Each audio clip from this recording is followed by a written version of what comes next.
Hi friend, எல்லாம் எப்படி இருக்கீங்க? நான் நல்லா இருக்கிறேன். இன்றைக்கி என்ன வீடியோ அப்படின்னு சொல்லிட்டு பார்த்தா மீன் வறுவல் போட்டாச்சு. அடுத்ததாக மீன் குழம்பு போடுறதுக்காக தான் இந்த வீடியோ. குழம்புக்காக நம்ம வெங்காயம், தக்காளி, பச்சை மிளகாய், பூண்டு எல்லாமே நம்ம அரிஞ்சு வச்சுருக்கோம். அப்புறம் சாப்பாடு நம்ம வடித்து எடுத்தாச்சு.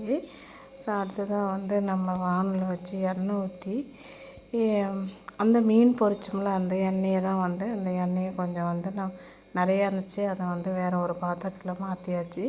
மீதி அந்த எண்ணெய் கொஞ்சமாக நம்ம குழம்பு வைக்கிறதுக்கு அளவுக்கு மட்டும் எடுத்துக்கிட்டு இது கூட வெங்காயம், தக்காளி, பச்சை மிளகாய், பூண்டு இதெல்லாம் போட்டு நம்ம வதக்கிட்டுருக்கோம்.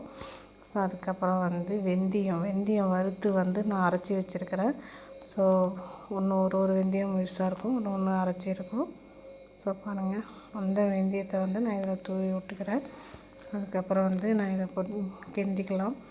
நாங்கள் எண்ணெய் ஊற்றுனதுமே வெந்தயம் போடலாம். வெந்தயம் போட்டால் உடனே கருவுன மாதிரி ஆகிடும். ஏன்னா எண்ணெய் ஏற்கனவே நல்லா காஞ்சி போயிருக்கும். அந்த வெந்தயத்தை போட்டதும் கருவுன மாதிரி இருக்கும். அதனால் வெங்காயம், தக்காளி வதக்கிட்டு வெந்தயம் போடும்போது நமக்கு வெந்தயம் கருகாது, டேஸ்ட்டாகவும் இருக்கும். அதுக்கப்புறம் கருவேப்பிலை கொஞ்சம் உருவி போட்டுக்கிட்டு இதை நல்லா நம்ம வதக்குறோம். பாருங்கள் எப்படி வதக்கியிருக்கேன்னு சொல்லிட்டு. எப்பவுமே மீன் குழம்புக்கு சொல்லி பார்த்தாக்கா தக்காளி பழம் வதவாமல் அப்படியே அரிஞ்ச மாதிரியே கிடச்சிட்டா நல்லா டேஸ்ட்டாக தான் இருக்கும் எடுத்து சாப்பிட்டா. ஸோ அதனால் தக்காளி பழத்தை அதிகமாக நெசுக்கவே விட மாட்டேன். 1-2 வதவிருக்கும், 1-2 அப்படியே அரிஞ்ச மாதிரியே இருக்கும். அதனால் எனக்கு ரொம்ப பிடிக்கும். அது கூட மஞ்சத்தூள் சேர்த்துக்கிட்டோம். அடுத்ததாக நம்ம உப்பு சேர்த்துக்கிட்டோம்.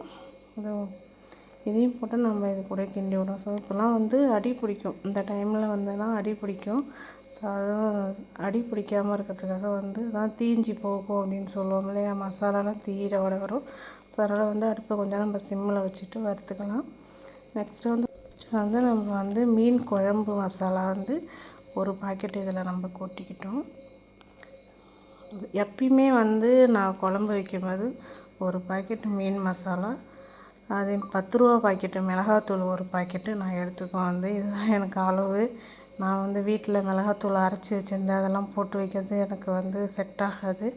அதெல்லாம் எனக்கு அளவு தெரியாது, நிறையாவும் போட்டுடுவேன் நான். அதனால் நான் இது கொஞ்சம் டேஸ்ட்டாக இருக்கும் அப்படின்னு சொல்லிட்டு பார்த்தா இதெல்லாம் எனக்கு ஓரளவுக்கான அளவான ஒரு மசாலா தான். ஸோ நம்ம மிளகாத்தூள்லாம் போட்டதும் கொஞ்சம் அதிகமாக தீர மாதிரி இருக்கும். அதனால் கொஞ்சம் தண்ணி மட்டும் இதில் நம்ம சேர்த்துக்கிட்டோம். ஸோ அடுத்ததாக நம்ம புளி கொஞ்சம் கரைச்சி வச்சுருக்கேன். ஓகே ஃப்ரெண்ட், இதுக்கப்புறம் வீடியோ வரல, என்னாச்சுன்னு தெரில. கேமரா அப்படியே இதாகிடுச்சு, ஸ்டெக்காகி நின்றுடுச்சு. அதனால் ஃபோட்டோவாக தான் எடுத்துட்டேன். புளி கொஞ்சம் கரைச்சி அதில் ஊற்றிக்கிட்டேன். தேவையான அளவு வரைக்கும் தண்ணி வச்சுக்கிட்டேன். இப்போ இதை கொதிக்க வச்சுருக்கேன். பாருங்கள், நல்லா கொதிச்சிருச்சு. மீன் போட்டு எடுத்துக்கிட்டேன். சரி வாங்க சாப்பிட்லாம். ஓகே ஃப்ரெண்ட், கொஞ்ச நேரம் வரைக்கும் வீடியோ வரவே இல்லை மொபைலில். அந்த குழம்பு வைக்கும் போதெல்லாம் அது என்னாச்சுன்னு தெரியல. ஸோ அதனால் அப்படியே ஃபோட்டோவாக எடுத்தாச்சு. இப்போ நம்ம சாப்பாடு போட்டுட்டு உட்காந்துச்சு சாப்பிட்லாம். வாங்க ஃப்ரெண்ட்ஸ் சாப்பிட்லாம். வீடியோவை ஸ்கிப் பண்ணாமல் பார்த்ததுக்கு ரொம்ப ரொம்ப தேங்க்ஸு. ஓகே பாருங்கள் ஃப்ரெண்ட், நம்ம மீன் வறுவல் 3 பீஸ் எடுத்துக்கிட்டோம். நம்ம சாப்பாடும் போட்டு வச்சுட்டு இன்றைக்கி உட்காந்து சாப்பிட ஆரம்பித்தாச்சு. உங்கள் வீட்டில் நீங்கள் எப்படி மீன் குழம்பு வைப்பீங்க, மீன் வறுவல் வைப்பீங்க அப்படின்னு சொல்லிட்டு கமெண்ட் பாக்ஸில் சொல்லுங்கள். நான் செய்கிற முறைகளை நான் சொல்லிட்டேன். நான் இப்படி தான் சிம்பிளாக செஞ்சு தான் நான் சாப்பிடுவேன். பூண்டு, இஞ்சி, கருவேப்பிலை இதெல்லாம் போட்டு அந்த மசாலா கூட நம்ம பிசைஞ்சு எடுத்து நம்ம மீன் வறுக்கலாம்.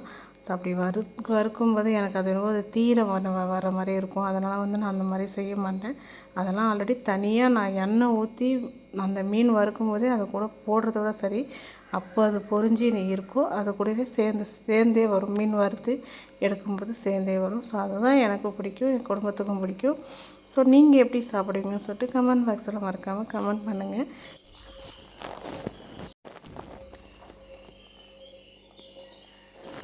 நான் இப்போ எல்லா சாப்பாடும் சாப்பிட்டுட்டேன். ஸோ பாதி சாப்பாடு சாப்பிட்டாச்சு. நீங்களும் வாங்க சாப்பிட்லாம்.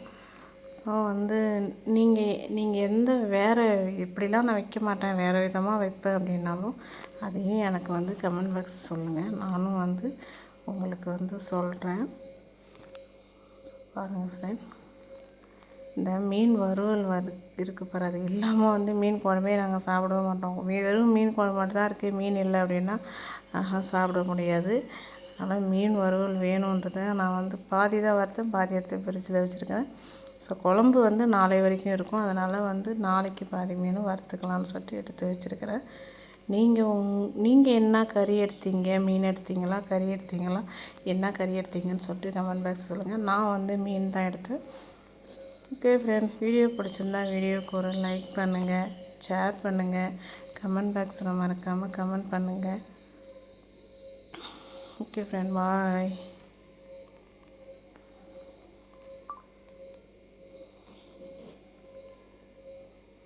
Like and share. Ta-ta.